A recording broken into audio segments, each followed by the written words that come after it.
All right, and we're live. We're live on air. Success.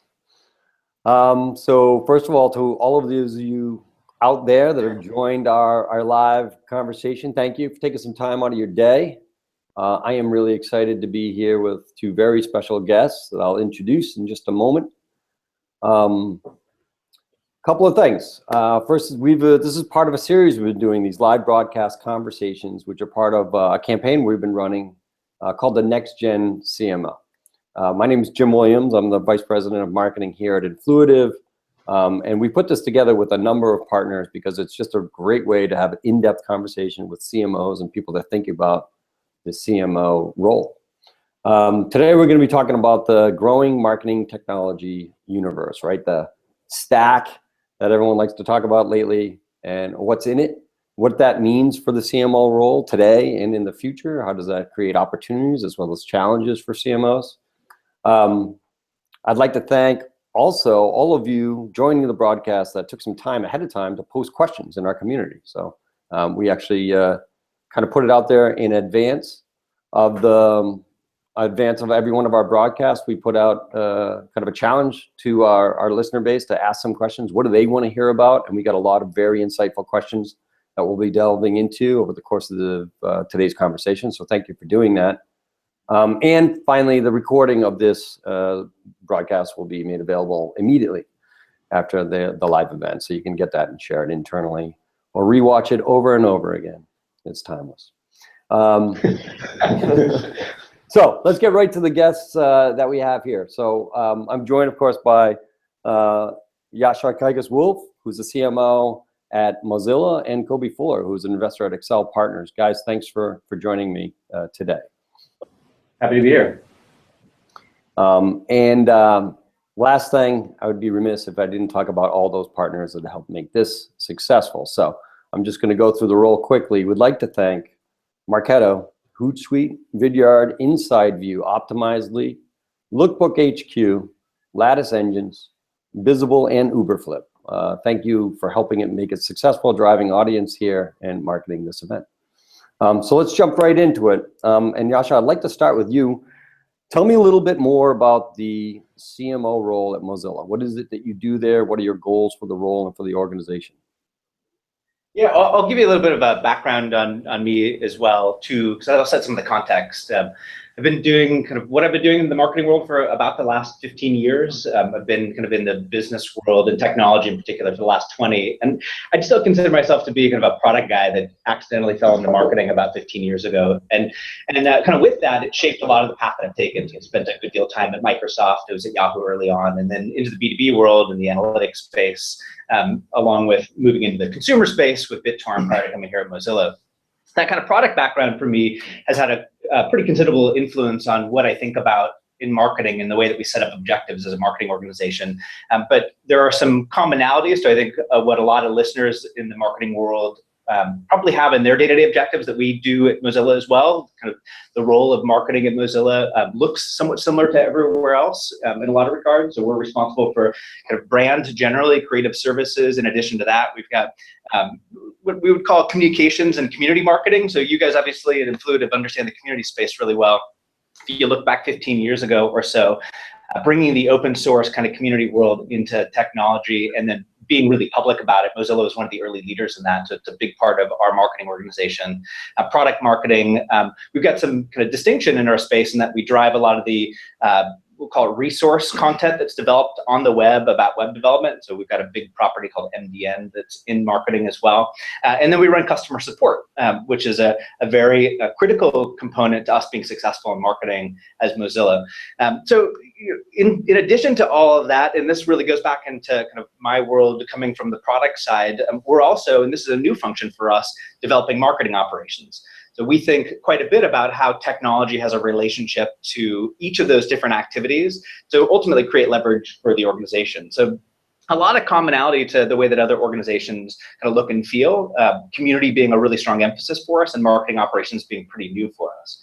Success for us looks probably very similar to everybody else. We have to have impact on behalf of our organization. We're a not-for-profit kind of at the meta level, and we want to make sure that we're executing against our mission to have as much impact in the world as possible. As a 1,000-person organization, kind of right about that point, we need to have outsized impact. So creating leverage, kind of real points of leverage, is really what the measures of success look like for us as a group.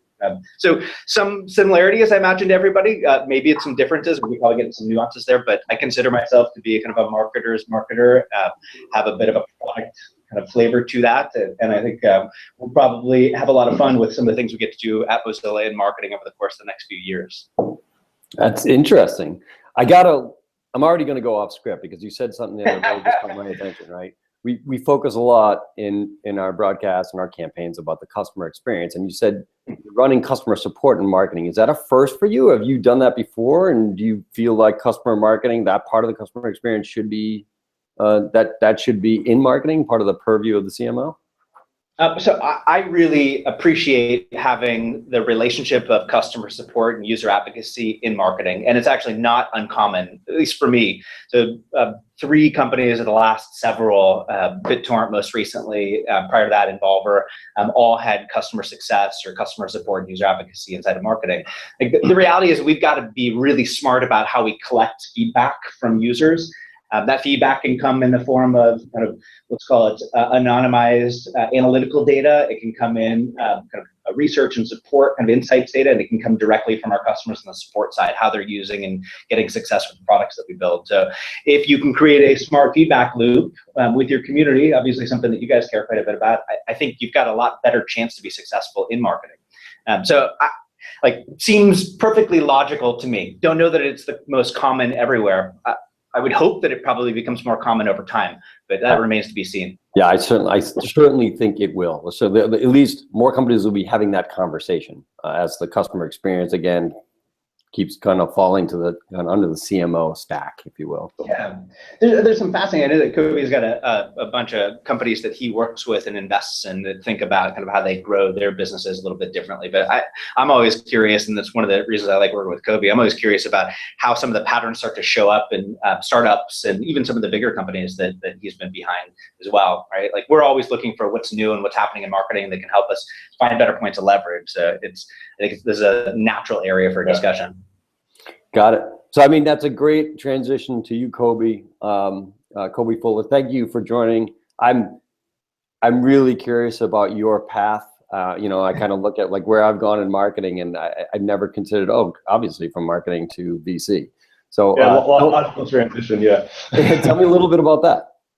Yeah, no. So I actually didn't start my career in marketing. I actually started my career in VC. So it was actually a little crazier that I went to being an investor, then a marketer, and then now I'm back to investor. So initially starting off investing, I was I guess fortunate enough and lucky where one of the first deals I ever did was ExactTarget back when email marketing was not so cool, and I still remember the partners I was investing alongside of at that time thought I was crazy when I was pushing forward an email blaster, so it was called, at a point when canned spam was just coming out. But we were smart enough to recognize there's something interesting as it relates to leveraging technology as it relates to how CMOs can acquire and communicate with their target customers. And it was actually that initial investment that got me on this whole trend around how sort of data-driven marketing and technology plays such a critical part to how we as marketers should be doing our jobs. So I continued investing alongside sort of a number of other sort of businesses. And the way I kind of got into being a CMO was a company that actually was almost going to invest in, but wasn't good at my job to convince them to take my money at the valuation that I wanted to deal at. But it was years of me sort of pestering them and telling them sort of this theoretical perspective I had around how to be a marketer in what was at the time pretty significant consumer brand. That they said, you think you're so good at this, you can put your money where your mouth is, and move to LA and be the CMO of our fashion company. So I said, why not drink my own champagne or eat my own dog food, whatever your analogy is, and move to LA and become the CMO of this company, which is called Revolve Clothing. And my wife at the time thought I was nuts. Like, you're a Boston VC. What makes you think you'd be an LA fashion guy? I'm like, these guys think so. Like, why not? But I'll kidding aside, it was actually a unique opportunity to really sort of just take a framework that I had around sort of what it is to sort of be a marketer and just have a fresh perspective on how to approach a problem with a brand that actually is already doing very well, and just leverage technology across the sort of, the full strategy around how we're going about sort of just driving growth. And, it worked quite well. But it was one where I really focused not only on sort of taking technology to actually drive growth, but also focusing on strategy and creative and all the other subtle things that it means to sort of create a brand. And did it for a couple of years and ultimately got bored selling women's clothes, to be quite honest. And I was fortunate enough to cross paths with the Accel team. And, now I've made it my home here, which has been some wonderful platform that, the whole sort of partnership has created, where in terms of where we focus on, it's across enterprise software and consumer businesses. So, names like, Facebook, which we've sort of been known for in sort of recent years, but also real new exciting companies like Slack, Dropbox, and the marketing tech side, Hootsuite, which is the sponsor. We were investors in Responsys, and these are companies that we really sort of focus on creating a clear partnership with, being sort of initiating investor and actually really helping sort of drive to being sort of, the defining businesses of tomorrow. So that's kind of how the transition back to VC sort of came about, where, it was one where I love being a marketer, but my calling in terms of investing in marketing technology, amongst other areas, was something that I was passionate about. Yeah, it must give you great insight, right? Like, depending on the round that you're in, of course, a lot of that money is going to be used on the marketing, right? On some of the branding, just get the marketing going, et cetera, early on. So it must give you some really good perspective when you meet with the executive team, you talk to that marketer, and you can kind of look them in the eye and get an understanding for where they plan to spend the money to, hit the growth targets you're looking for. It gives you some perspective I imagine a lot of VCs don't have. Yeah, it does get to be fun. So when I'm, where it's in board meetings, or sometimes the board meeting is not sort of the appropriate venue, but being able to, appropriate time, sort of dive into the marketing operations and be able to provide help and actually sort of give firsthand perspective of how you can drive growth, and also think about how you can stitch some of these tools together. It's fun. I just fundamentally enjoy it, and it's a way in which I can add value to some of the portfolio companies in terms of just where they should be spending their time on driving growth. Yeah, I'm sure it must come as a surprise to some people too. Like, whoa, this guy really knows what he's talking about. Wow, I didn't think he was going to ask me that detailed question. I'm good at pretending. That's great. All right, so obviously you two have joined here. We wanted to bring you together because I'm really, really interested in the GrowthVerse project. How did you guys come up with this? What was the goal? You just, as a CMO and investor, you got plenty of spare time, so why not create this incredible martech visualization tool? Tell me how this project got started. We had all the spare time in the world. Yeah. So, Kobie was just talking about how he's got this kind of view into all these other organizations that he's either talking to or investing in. And in addition to that, maybe this is part of your day job, maybe it isn't. He's also putting together kind of groups of people in different regions, one in San Francisco in particular, where he brought together a bunch of marketing executives and we talked through as a group in a pretty cool and safe setting, kind of things that were important to us and ways that we were considering navigating kind of what we wanted to be successful organizations. And that's when he and I met through kind of this work that he was doing, organizing a bunch of marketers together. I think the two of us hit it off pretty quickly, mostly because we both have a pretty good view into the way that marketing technology works. And it's fascinating. I think whenever our conversation and our relationship started around, I think, a commonality to most marketers that have some depth of knowledge around the way that technology works that supports marketing, which is, oh my God, there is so much stuff going on right now, and there is so much noise, and really nobody is helping us as marketers. Right? Like there's these kind of confluence of forces that happen in the space right now. You've got content producing organizations that are creating events, that are developing a view into marketing technology because it serves their need, right? Like their economic sustainability is based on them getting people to their event. You've got research organizations that have been doing what they've been doing for 50, 60 years, and they do a very good job at it. But again, their economic sustainability is based on their ability to sell this research. And then you've got, and this is no offense to any of us that have been in the B2B world or you, but you've got product marketing teams that are trying to position their products to do really just about everything as possible, right? And so like these three confluences make it really difficult for marketers because everybody is trying to sell them for their end needs, not really to help them. I think this kind of altruistic presentation of stuff is just kind of BS for the most part. So when he and I started digging into this problem, like, it's easy to have the conversation of like, God, that sucks. This is stupid. Like, why is this stuff happening? It's really easy to complain about it. And like, what was interesting about the two of us was we're like, well, like, what would it really take to try and do something differently here? Like, what can we do? And that really kicked off the kind of relationship. That's how we started on GrowthVerse. Yeah, and it was one where, as Accel, definitely our day jobs are in invest and back great entrepreneurs and build great companies, but also we're really focused on trying to create thought leadership where we actually have a point of view and something to say. So as it relates to GrowthVerse and marketing tech and post that event that I put together where Jascha spoke, it was very clear that there was something we potentially have to say here, and it was something beyond just putting together another conference. I really sort of just took a step back and reflected on the venues in which marketers, and me being a former marketer, we have to actually discover technology. It's either through peers or it's through just random destinations that I've done a good job at laying out all the technologies in one sort of single location, but I'm very user focused in terms of user experience.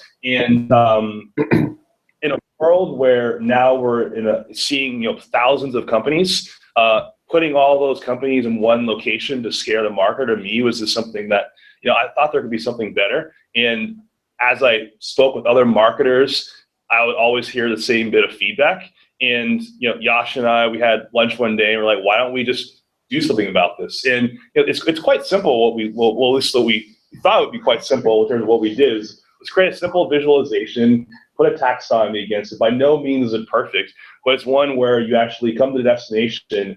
You're not going to see every single company that's in this infoscape. You're going to see just a zoomed out sort of, I look at an onion of sorts, like an outer layer of sort of what this is being sort of the marketing technology sort of landscape.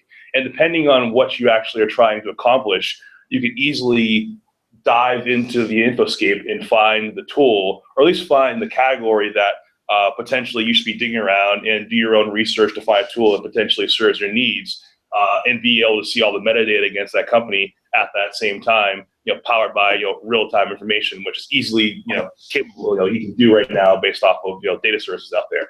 So we thought this would be super simple to do. Like, we'll bang this out in a weekend. And I'd say the taxonomy was really difficult. And then curating the companies with the taxonomy was a nightmare almost. Yes. But it was one where we didn't want to sort of give up in terms of being able to produce this this vision that we had. And ultimately, over a few months of work, you were able to come up with an initial stab at something that we're quite humbled. You're sitting here asking us about this, because it really was a random idea that we had that, frankly, it'd be valuable to us to have ourselves as consumers of it, and we're excited that other people sort of get value out of it as well. Now, that's usually where the best content comes from, right? Like, if you solve a problem you have and you do it in a way that's really elegant and really simple to consume, you find, oh my God, there's a million people just like me that actually have the same problem, right? So congratulations again. If folks that are on the broadcast haven't been to visit GrowthVerse, definitely check it out. It's a very nicely done. And you talk about user experience, awesome user experience way to look at the expanse of the marketing technology landscape. And I was going to ask you, you hinted at this, but was it harder to categorize, to come up with what the categorization should be, because there's just a lot of kind of blurry overlap in some of those categories, or was it harder to actually figure out which brands and companies belong in the categories that you came up with? I'd say both are really hard. So I'd say we went back and forth in terms of how we're actually going to sort of position how you navigate the infoscape. One was like, let's make it how other sort of infoscapes have done it, where you just have it from almost like the lens of not so much on the lens of sort of what the marketer is. So we want to basically, when you come to the infoscape, based on what problem you're trying to solve, I want to drive new customer acquisition, and there's a couple means you do it, by paid or organic. Actually construct it sort of in that manner. So some categories are really easy to actually put together that way. Others, I'd say, for instance, like I'll admit, the analytics bucket's a mess. You go in there, like we have dashboard, we have multi-channel analytics, we have mobile. It's just like it needs work. So if anyone has any ideas about that, that's on the broadcast right now. We welcome them. And then also there's other areas like marketing automation. Like marketing automation is one like potential sort of like manner in which all the other software in the infoscape, can be, it could be a vector across all these other software applications. So having it as its own bucket at first was kind of weird, but looking at the data, actually, marketing automation is probably one of the most trafficked portions on the site. So for us, it made sense. Like you come to the infoscape, and one of the first questions people have is like, I need to solve an issue related to marketing automation. So for us, actually putting that as its own destination made sense. So there was an art around how we actually put together the taxonomy where, it's definitely flawed, but we hope it's just a good stab based on what people are thinking about today. I'd say like hugely surprising for me, although fairly clear after it started to happen, but hugely surprising the volume that it happened. Once we launched, kind of the feedback of classification, especially the feedback from the companies themselves, like, hey, Kobie and I happen to know a handful of people in the industry, but they come back and they're like, we really need to be listed in these 8 different categories. And so kind of getting that feedback across the board, and I say that kind of jokingly, but also intuitively, like as marketers, I was in the B2B space, I know very much that this is part of the path that you take in the product marketing side. That's been particularly complicated, right? So like our view is, as users of this technology, we need to make sure that we're putting kind of that lens on first. And that's sometimes trying to wade through the positioning of my product and my platform should be in these 8, 10, 15 different categories. So I can't even imagine. I can't even imagine the amount of messages you got like that. I mean, imagine if you had actual rankings one against another. Like, think about the how much communication you'd get. There are no rankings in there. It's supposed to be random in terms of order, but yeah, some of the inquiries we get where someone's like, oh, I belong in these 5 categories. Like, actually, I know you only do these 2. And then they follow up like, oh, I'd love to walk you through a demo of like my product to show why I do this. So I'm like, okay. Like, that's what happens in research. I got you now. Yeah. That's right. So what is the future of the GrowthVerse? Like, where is it going? I mean, I've seen you've just did an update recently, added 100 new companies. I imagine it's going to be 100, 100, 100. That might go to 200 in a month. Like, how are you going to manage it? And are you going to kind of push the ball forward in terms of functionality in the GrowthVerse? Or are you going to kind of stick to the core of what you have today? Yeah, so we both talk about this. We have pushed the ball forward with functionality. So from the time that we launched it, simple things like, so we, as Kobie said, we kind of built this because we wanted it and are really, really humbled that so many people have been interested in it. We've added search, which seems super basic, but from a technological perspective was kind of challenging. There's now kind of real-time updated data available on companies. That's there as well. From a management perspective, there's actually a CMS that sits behind it that Kobie and I can work in, which is hugely helpful as we update. So from a technological perspective, yes, we'll continue to keep moving it forward.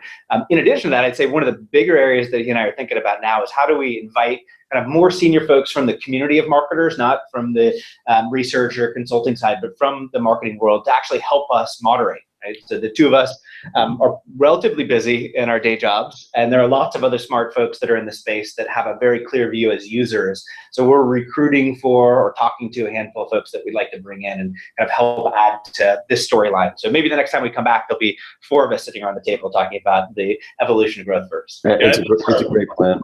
Yeah, I think kind of summary, more sort of curators that have sort of expert opinions that are different than ours that can actually help enrich the destination. And then I think also adding in more community features where everyone as a whole can more easily add to the actual destination, and whether being able to see peer recommendations, sample stacks, things like that, it kind of just becomes more of a vibrant ecosystem to discover.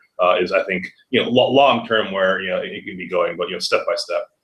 Yeah, makes total sense. It seems like there's yet to emerge the one site that brings all of those things together, right? So we have expert opinion sites, we've got wisdom of the crowd review sites, we've got communities where people talk about products. But it'd be great if like all those came together in one place, so I could actually at some point connect with users of this product within this taxonomy right through the site.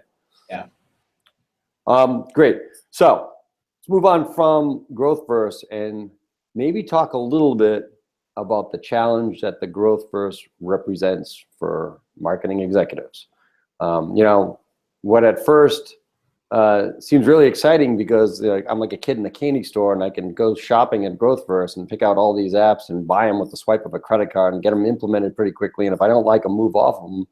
Actually becomes a pretty big challenge when you start to think about what is the stack and what should be the stack, and how do you get to this notion of peak martech, I think is the way to think about it. Like when is my stack enough? It becomes really challenging, not to mention the integration and of course product, technology is technology. All of it is powered by great ideas and process. So I'd just love to hear what your thought is on that, on what the growth of the marketing technology universe means for CMOs.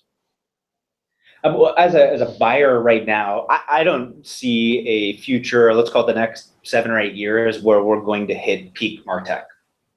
So what's fascinating as a buyer is that we see kind of this very interesting relationship between the big players that have started to consolidate some of the major technologies and the new technologies that are coming along that are filling in the gaps. So for us as a buyer, I think we have to, as you pointed out, have a solid strategy, which is about understanding where you're going to make investments, the kinds of technology that you're going to make investments, but you need to develop a process that allows for you to really clearly experiment with new technologies. And that's the critical piece. It's how do you onboard a technology and then offboard it if it doesn't work in a way that you need it to, in a way that's meaningful, right? So that business process piece of it is the thing that I think marketing is now catching up with. Right? If we look at our peer sets in the product side or in the IT side, they're doing something particularly well right now. They've advanced their business processes to allow for them to do things more quickly, to respond more quickly. Marketing hasn't done that yet. So I don't think we're close to peak martech. Don't think we're going to be close to peak martech for a while. But I think the next big spin for us is going to be to figure out how we take business process and advanced marketing to be able to deal with more experimentation with technology. I think my overarching sort of view on marketing technology and actually how you look at GrowthVerse and how people are looking at how they're making marketing technology expenditures is that I think we have to be careful that as we think about how we're going about this whole notion of marketing, that we don't over-rotate towards the technology. Don't think back, okay, what is my marketing strategy? What is my plan? What am I trying to accomplish? I cringe sometimes when I meet with some companies and they want to do a marketing brainstorm session or walk me through their marketing strategy, and then the first thing I see, all right, this is what we're doing on Facebook. I'm like, oh, hold up. I think we got to be careful around sort of, not letting the technology sort of drive our strategy versus me to define a strategy and then see where we can plug in technology to actually accomplish our goals. And there's some basic things that people are missing today in regards to understanding, what is my product? What does it stand for? Who's my target customer? How should I reach them? Where should I reach them? What are the logical channels to reach them in? And then think about sort of based on my target customer, I should be using these types of tools to help manage, automate, understand sort of the analytics behind what's working well and what's not working well. But if you don't have that underlying sort of grounding, it could be very dangerous in terms of where you spend your time, and you're going to be potentially wasting a lot of money. And the ROAS you're calculating on all your sort of paid acquisitions to be under optimized because you totally forgot what it is your brand stands for. So I think that's no app for that. Yeah, that makes sense. If you don't know what you're trying to accomplish and where you're going and who you're messaging to and how to do it, you can't buy a piece of technology to fill in that gap. But I think once you get there and you have that framework, kind of what Jascha is saying, it's always be testing. We're in an environment where it's very easy, based on how these platforms can be constructed, to try one tool, but fail, slot it out, try another one. I mean, it's dangerous, I feel, for all these marketing tech vendors, because what could be sort of the darling of the industry tomorrow, will be the dog. Yeah. So you got to be very careful as it relates to, if you're bringing any of these technologies to market, to have a really clear product roadmap in terms of what's defining your success and what it means for the marketer tomorrow. So you always are constantly relevant. You always are innovating relative to the strategies that people need to go about in terms of their marketing practices. I think it's such an awesome point. Like the idea of lock-in for technology companies is, it's just not the same as it was several years ago, right? Like I worked at a company called Web Trends in the analytics space, and Web Trends, like once we got in and got the tags on the site, like it was very, very difficult to pull like that technology out and bring a new one in. Like that doesn't exist anymore.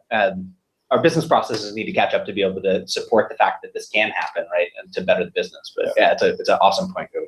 For sure. Again, another reason why I think the customer experience is so much purview of the CMO, right? Yeah.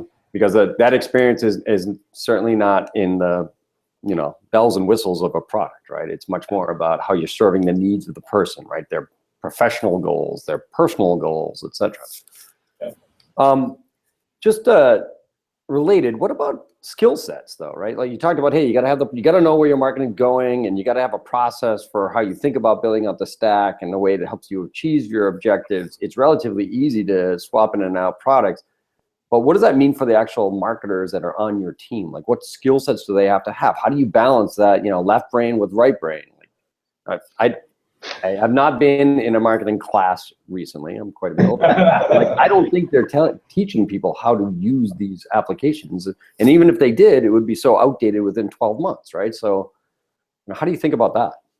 I have been to a marketing class as a guest speaker recently at a local business school, and I was actually completely surprised at the fact that this concept, this business process, I call it left brain, right brain, probably oversimplifying it, like just really isn't being discussed, right? We're still teaching the fundamentals of marketing, which is how to construct a value proposition and bring it to market, and in reality, like the place to look for skill sets that need to come into marketing is to look into IT and into product. Like again, I say logically, but that's also part of the thesis that I have in how marketing can be successful. Like the skills gap that exists in marketing right now is not around capabilities in marketing, positioning ideas, creative generation. It's really around process management. So we look to, like, I'll give you an example here at Mozilla.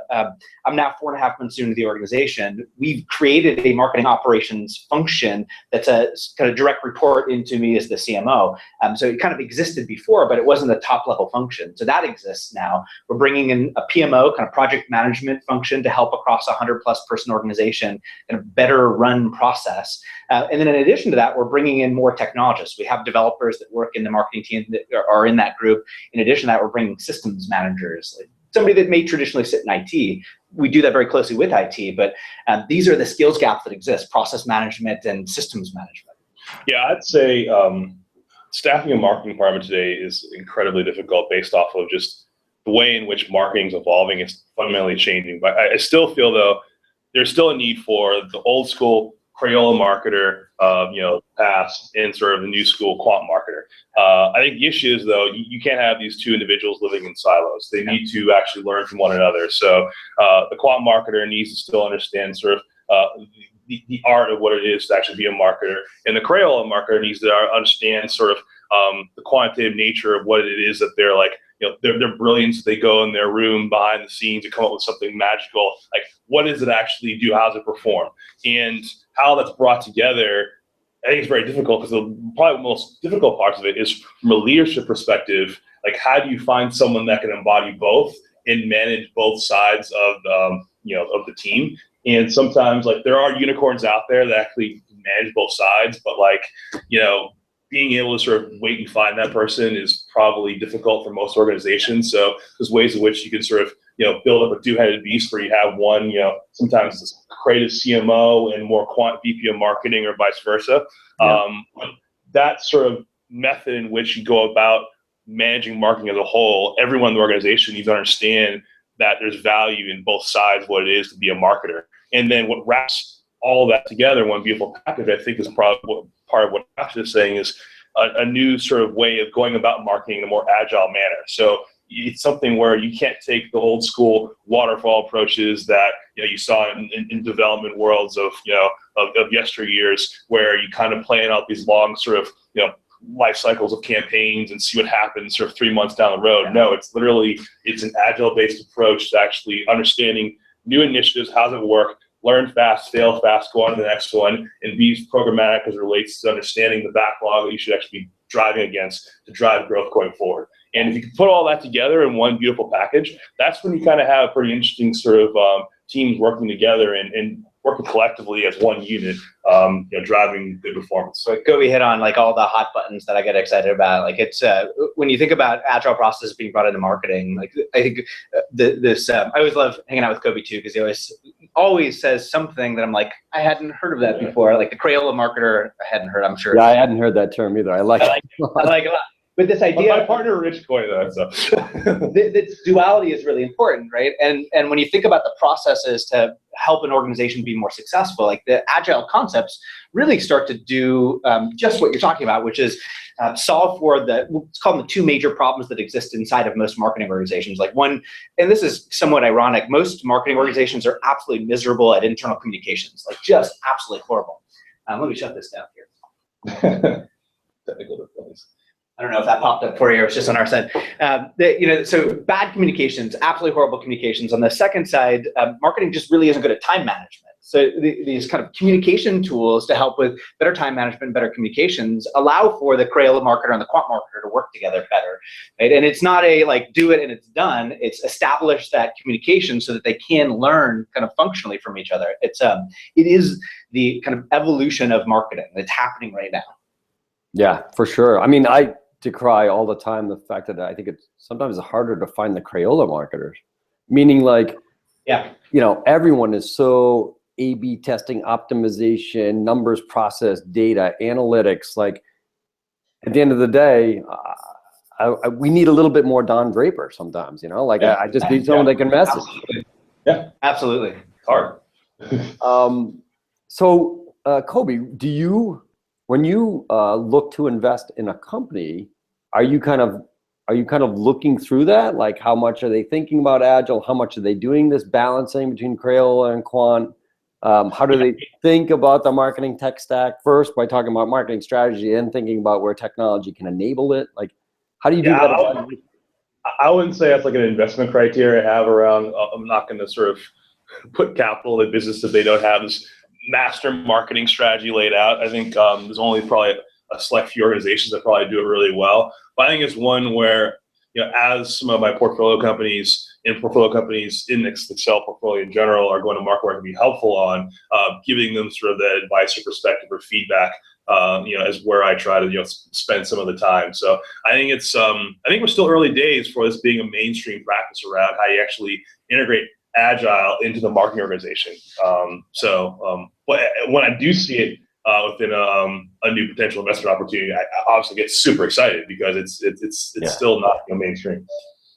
Jascha, tell me a little bit about Agile. Obviously, you've been a champion for Agile marketing for several years now. You've implemented it at several organizations. It's, I would imagine, a fairly difficult thing to implement to its full extent. And when you move from a smaller organization to a larger one like Mozilla, it's probably even becomes more difficult. Like, tell me a little bit about how you manage that transformation. Sure. So I actually feel like it has a very strong relationship to let's call it the roots of community marketing. So in the world of community marketing, like the way that you can be successful is to find kind of key influencers within a group of people that are interested in you, and then with that key group of influencers, you can kind of help change the behaviors of a greater number of people. So for us as an organization, and this is actually one of the first sets of steps that I recommend to anybody that's considering rolling out Agile, we actually didn't tell people that they had to functionally operate in Agile when I showed up at the organization 4.5 months ago. So our discussions were really around, let's talk about some of the advantages of, to use Kobie's words, the Crayola marketer and the quant marketer working together well. The education and excitement around the potential there allowed for us to develop a group of people within Mozilla marketing in particular, that are basically a volunteer army. So what we've done is created a group of people that have kind of self-identified as the Agile Council. This Agile Council right now is going through the process of investigating the way that Agile is done at other organizations, so spending time with Twitter and Uber and a handful of other organizations around, at least in our geography, looking at their processes, tools, the way that they name things. They're bringing that back, and they're actually running experiments as a group of people on the processes the team will use, prior to rolling it out to the full organization as we move into next year. So this idea of kind of really good fundamentals in community marketing and being able to adapt process in an organization and agile, like those are a triumvirate that I think you really have to consider when you're thinking about rolling it out. We are a 100-person plus organization in marketing, so our dynamics are a little bit different than a 10-person or a 20-person team. But I don't think that the basic premise of looking out to the community of people that are inside of your organization, kind of educating, getting them excited, and then helping them own that process is going to look any different anywhere. Makes sense. It makes sense. What, like, if someone was considering taking those first steps towards agile marketing, right? What would you list as, like, you know, the top benefits of moving to agile that you've seen, personally experienced? Like what? Yeah, like in the world of agile, there's kind of three things that you're looking at. There's kind of business process optimization on one side. There's the ability to see impact, right? To measure impact and guide kind of what your executions look like based on that impact. And it's locked to whatever the strategic direction of that organization is. One of the big challenges in most marketing organizations is that you end up in a spot where you're making investments and you don't understand the relative impact of those investments to your organization, at least in a time frame that is meaningful for you, right? It's all rearview mirror. So like the number one most important, biggest impact of using this process of agile in a marketing organization is clear line of sight into your impact in a time frame that's reasonable for you to do something with. And that sounds maybe interesting and idealistic. It is really hard to get there, but that is the biggest benefit that I've seen in every organization I've been a part of that's used these processes. Very good. The agile thing, do you find that when you go into an organization that's, you know, been in place for some time, you've got a bunch of players in the organization, they've been there. I mean, do they embrace this? Is there some evangelizing that needs to happen around agile? Is it, you know, people kind of worried about it? Like, what's the reaction you get generally? I mean, I'm sure that Kobie's experienced this as well. Whenever you show up new at any organization, kind of, and if you're in the kind of reporting hierarchy, kind of relatively high up, there's just a concern about change, right? It's like okay, somebody new is here. Maybe they have a different perspective on what my success looks like. Therefore, maybe I should be concerned.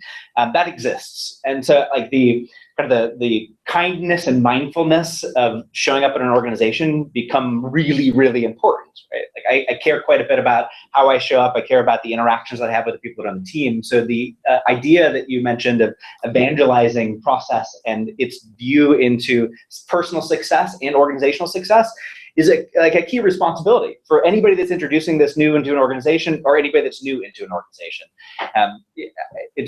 It sounds simple. It is good people skills. It's being kind to people. It's showing how success can line up for them and for the organization individually.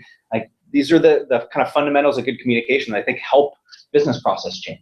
Yeah, I think part where, cause I also, when I was at Revolve, I brought agile sort of marketing processes to the group, and at first it definitely was a shock to the system. You know, social media manager, like, what the hell's going on here? What are we doing here? Talking about sort of all this crazy stuff.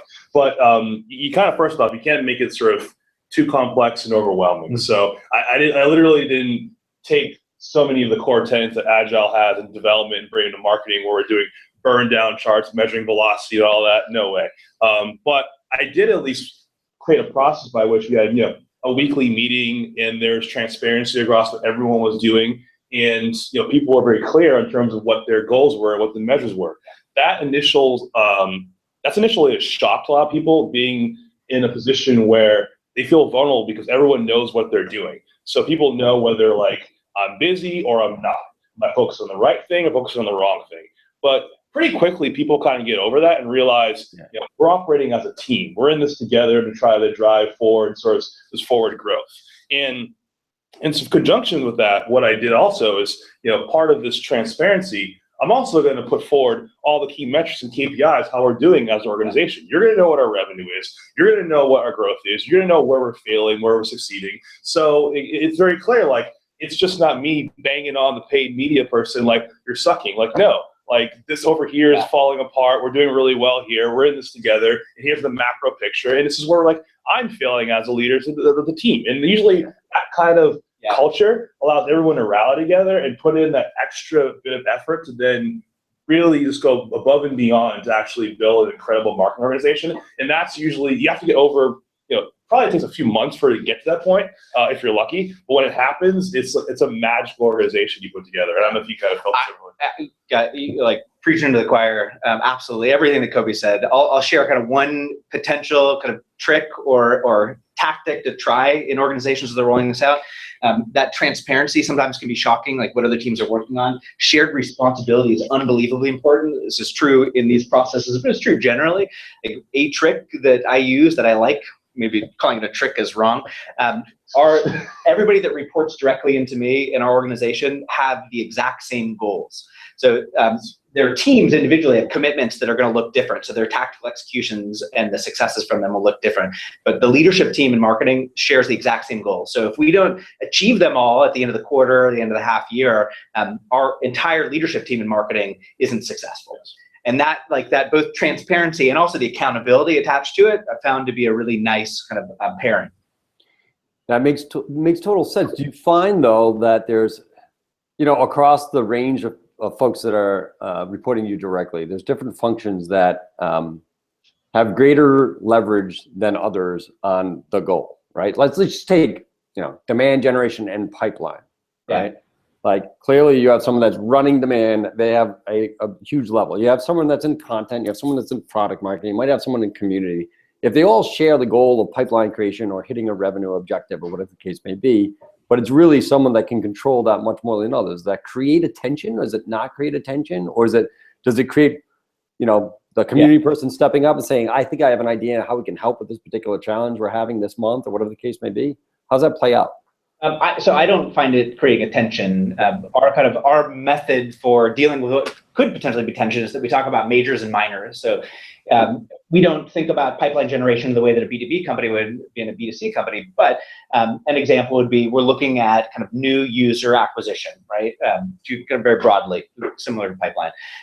For us, that may be a major that one of our product marketing leads owns. But the minor is going to be owned by 3 or 4 other parts of the organization. So that kind of the emotional lead and the practical driver, maybe the head of product marketing. However, the head of brand, the head of community, the head of acquisition, like they are going to have to participate in whatever their roadmap looks like, which is for us the development of the backlog. So that major minor concept is, I think, a really easy way to get around the potential tension there. Yeah, I think part of it's like each person in the team, like they have their goals, they have sort of their areas we need to focus on.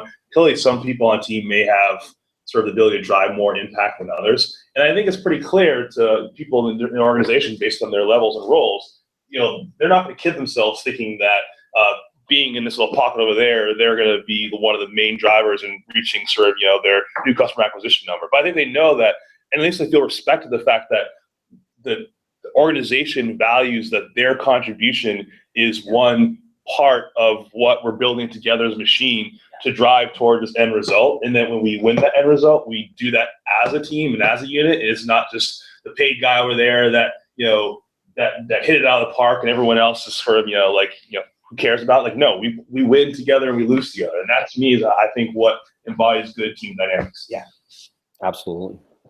I want to turn back a little bit to just martech, right? Because I think there's a lot more to talk about there. And like, honestly, from an investor standpoint, like we're at, I don't know, you have, I guess, 1,000, I think, maybe listed.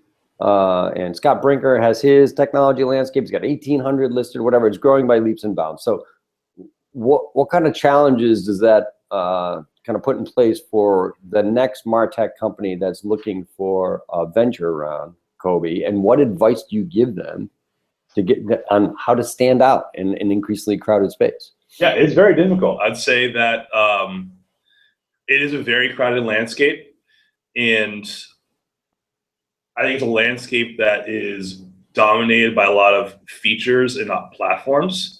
And where I'm excited is to invest in the next platform. Like, what is the next entity that has the ability to be sort of the system of record for something? And the ability to actually develop an ecosystem around it where some of the other technologies within the ecosystem and in the GrowthVerse can actually partner in and sort of tie into this actual sort of destination. For me, like, that's the next $1 billion company. The couple areas that I'm personally excited about that potentially could be that.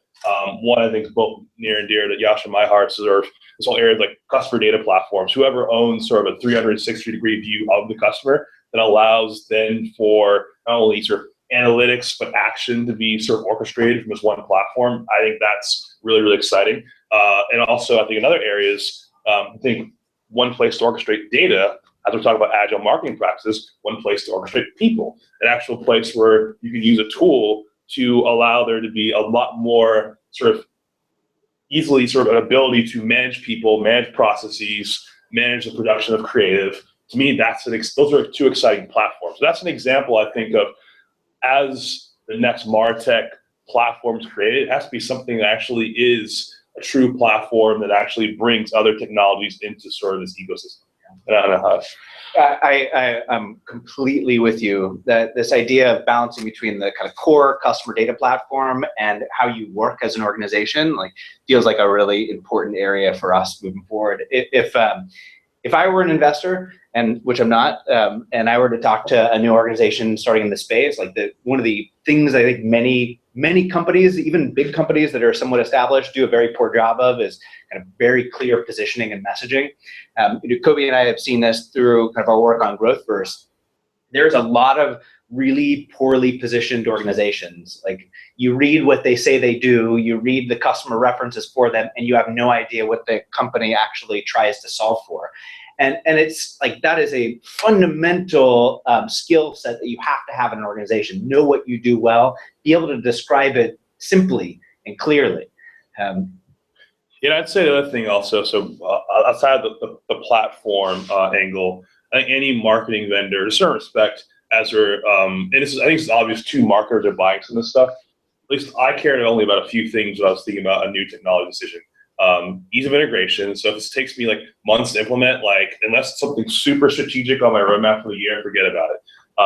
Time to value, it needs to be very quick for me to actually see the results. If it's, again, take a long time to prove out ROI, unless the ROI potentially be enormous, I don't care. And then also easily measurable. I better be able to very clearly see if this is working or not. And if I have to go look at 10 different reports and go through another sort of multi-variable attribution sort of platform to see if your thing's working or not, and try to tease out whether you're cheating me in terms of where you're sort of calculating sort of return, I don't care. So I think that's, I think if those three basic things, if that doesn't come through during the sales cycle for a lot of these tools, at least for me as a buyer, it just didn't capture some of my time. And I think if, on the counter argument, areas where maybe it's not as clear is where you're buying more infrastructure. So things where you're investing for the future of platform, like some of these customer data platforms where ROI may not be immediate, but you're building sort of the infrastructure and the basis for a much more scalable way in which how you're going about marketing. But I think the problem today is that a lot of marketers are not thinking about investing in sort of the future, tomorrow, what is actually going to drive performance a year from now? It's more what's going to drive performance this quarter, because a lot of marketers were being measured on performance this quarter, and they may not be around 2 years from now because the average tenure of CMO, even though it's increasing, is only 2 years. So it's this weird sort of dynamic that I think in terms of marketing tools, what we're going through in terms of focusing on immediate return and not spending enough time thinking about sort of some platform stuff. So they're in conflict with one another, but it's gradually changing, I think, over time. Totally. I describe my role as I'm a portfolio manager, right? Absolutely. I have investments that are long-term, steady return, and then I have my short-term, I might get a pop out of this or not get a pop out of it. And I've got all these bets, spread across all these different tactics and tools and technologies and everything else. That's kind of the way you think about it. You got a portfolio in front of you that you're trying to manage for the long term. That's right. Tell me about the buying experience. You just talked a little bit about, go, no go when it comes to actually dealing with vendors themselves, but a lot has been written about the buying process and how much of it is done without any interaction with representatives of the actual brand or vendor. Can you tell me, both of you guys, tell me a little experience, maybe your buying experience pre-GrowthVerse? What did that look like? What were the most important? What influenced you the most while you were looking at the technology or the platform? Yeah, I'll start. Not terribly dissimilar to what I said before, as we were talking about looking at or giving kind of advice to organizations that are coming out new in the martech space. Like, there is an expectation that education about what you actually do as an organization should be available and not behind a closed gate or on some webinar that you have to go to or through a salesperson that you have to talk to. So, like, very good, clean positioning and messaging, very clear use cases, all need to be available. And it is absolutely mind-boggling how many organizations do this poorly, like absolutely mind-boggling. So as a buyer, like, that's the first shutdown for me. If I personally am going to spend my time in my organization looking at a specific technology, if I can't understand relatively quickly how I'm going to get value without talking to anybody, like, it's done, it's over with, it's completely shut down. The converse or the kind of other side of that is that you have to think about when you're reaching out to a buyer. Like, for me, that exact same principle applies. Like, if by some strange chance somebody sends me an email, never happens, or I get a call, also never happens. If I happen to read it or pick that phone up, it needs to be really clear. Like, hey, I recognize what's going on in your business. Here's the research that I've done about your business. Let me tell you the things that I can help you with right now with the things that we do. Do you have the time to talk about it? That email has to say that, that person has to say that, and they have to know it. And that basically says you need to understand the people that you're selling to well. And that's not the case in many places. So as a buyer, like, I still am pretty struggled with the buying process. I don't think it's very clean across most of the vendors that I talk to or look at. You don't respond to those emails where it says, you got a minute? You got a minute? Are you still responsible for running marketing? You don't respond to those ones? Hey, did you read the last 7 emails that I sent you on my autoresponder emails that I sent you? It is really, really, really unfortunate that we do such a bad job generally as marketers representing what we do as an organization. And as a buyer, focusing in on that kind of initial value proposition, the initial use cases, ought to be one of the first places you spend your time. For me, and this is one data point, I always bought software. I was never sold software. So someone actually, unsolicited emails, someone at a conference, like, running me down, like, hey, Kobie, I need to talk to you about this random social media something. I don't care. I bought software. I bought software for the most time. It was through sort of what my peers told me. I kind of assembled a group of trusted peers that I trusted that were non-competitive in terms of categories they spent time in, and would always share notes on what worked well, what didn't. And that's a lot of times how I made my purchasing decisions. And only on rare occasions would sometimes I had this rule: Fridays, at least when I was a marketer, Fridays I would carve out in a couple hours where I would not know anything about this vendor, but if, like, I'd go through the list of all this inquiry I had, and I'm like, I'll just take this demo to learn something new. And maybe 5% of the time it resulted in something, not really, but at least it allowed me to be more educated on, like, what's going on in the market ecosystem, because it's moving so fast. So for me, part of my job as a CMO is to constantly be looking at all these tools that are coming out. And even if they're crap, like, I actually had to be aware of, like, what they were doing. And that's at least what was helpful for me. So I think where you guys are focused on, plug where you got, I think sort of the whole sort of influencer sort of approach to actually going about selling software, selling marketing software, I think specifically, is huge, because it allows people to actually better understand if someone I respect uses this, then potentially be relevant to me, versus if this is totally not relevant at all because I don't even know anyone uses this company. It's like it's I think how people buy software. Yeah, for sure. So the fundamental message from today's session here is get your advocates out there, because they've got to be a peer to your next buyer, for sure. Get your advocates and make sure they understand exactly what it is that you do. Yeah, that's right. Sometimes, honestly, like, I find that it's the users of a product that I talk to that tell the story better than the salesperson and better than the marketing for the brand. Like, and even honestly, like, we use that feedback internally here. Like, it's always when we ask someone who just bought, why did you buy this? And they describe, I bought it to solve this problem. You look at that and you're like, that's not what it says on our website. That's not how we describe that problem. You learn so much just from their natural language description of how we help them. So agree 100%. We are up against the hour here. It's been an awesome 59 minutes, a lot I learned certainly about, how you guys think about building a team, the agile marketing process, the combination of Crayola and quants. I love that term. That's one I'll definitely keep. So I just want to thank you guys again for joining me for 60 minutes and making yourself available, and just a really, really good conversation.